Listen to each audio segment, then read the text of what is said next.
Hi and welcome. We're here to look at the astrological weather report for the end of January, which we are in at the moment.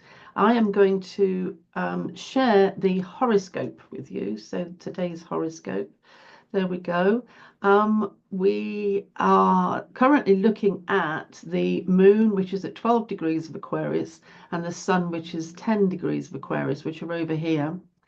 Um, because I am talking to you as the sun is setting here in the UK, it's nearly 4:30 in the afternoon. The sun is indeed sitting on the horizon and about to go below the horizon. And the moon at 12 means that it's gone 2 degrees past the sun. So the actual new moon in Aquarius has already passed.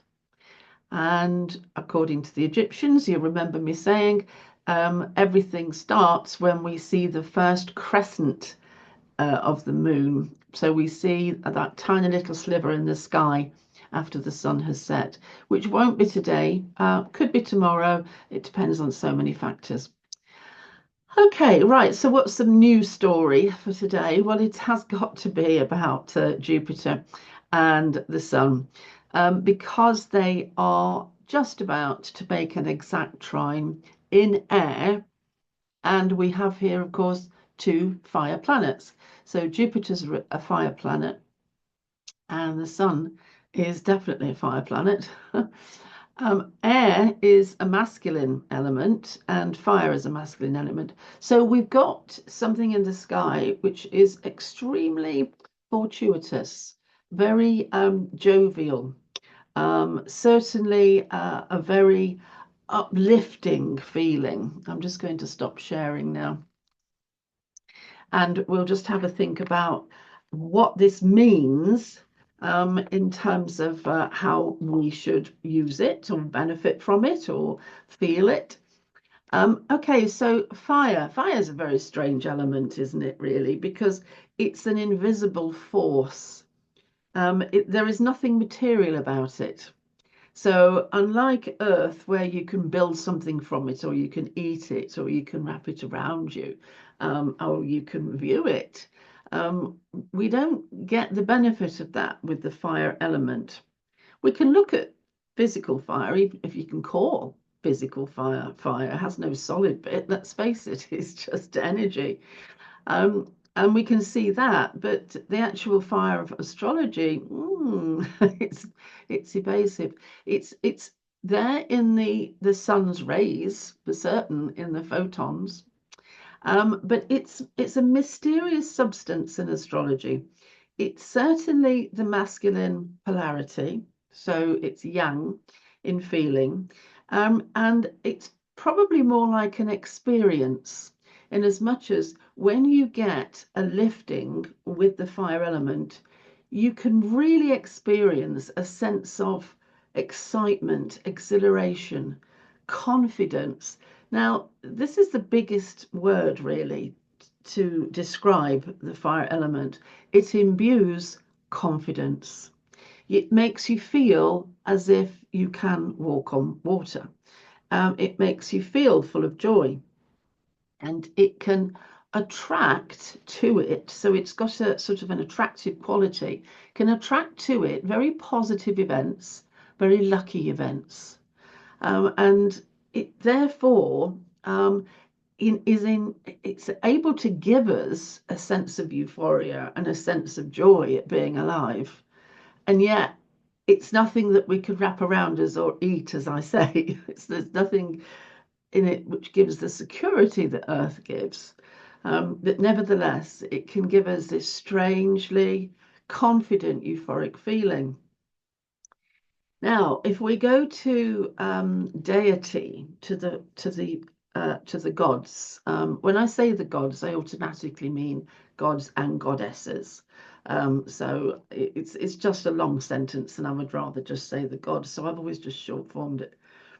So if we can go to the gods or to deity, to avoid the masculine feminine connotation, if we go to deity, most certainly the fire gods of all the mythologies that I can think about, They are most certainly embedded or enrobed in or synchronous with or resonant with the fire element. They live there. Now this kind of goes for all of the gods. So we can get water nymphs, or we can get, very earthy deities like Venus and Saturn. However, nevertheless, the whole pantheon itself is as unreachable as fire is, in as much as we can't reach in and touch it. It has a deity, a royalty. It has a something about it that makes it so distinctive and proud, and well, royalty, I guess, is the best thing to image in your head.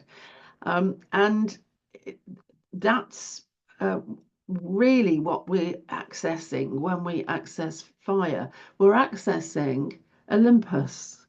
We're accessing the ability to do wonderful and magical things very pompously, and to almost be arrogant, and sort of blowing ourselves up or reaching for something that you would think, oh, that's, you can't possibly claim that, or try to reach for that because it's obviously out of reach. But when you've got the fire element giving you its energy, then you feel you can do it. So you reach for it. It's like going up in a hot air balloon. Nothing can hold you back.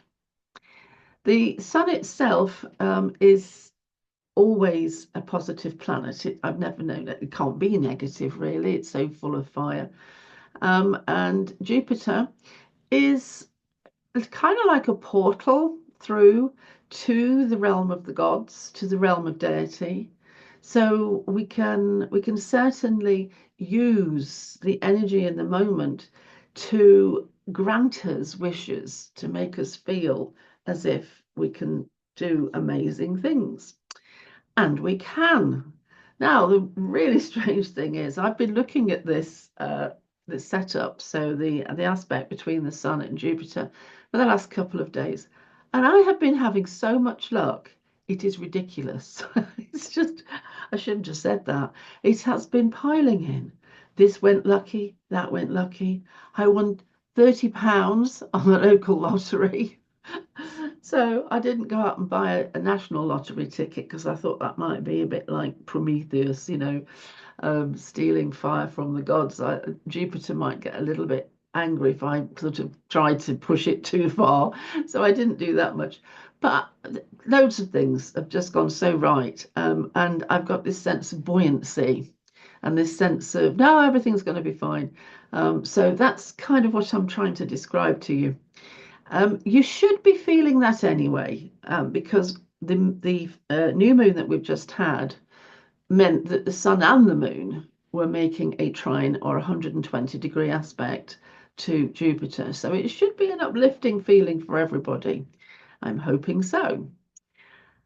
Okay, I hope that was useful, and I'm going to leave it at that, and I'm going to see you again on Friday, I expect, and then we will have a look at what's happening at the weekend.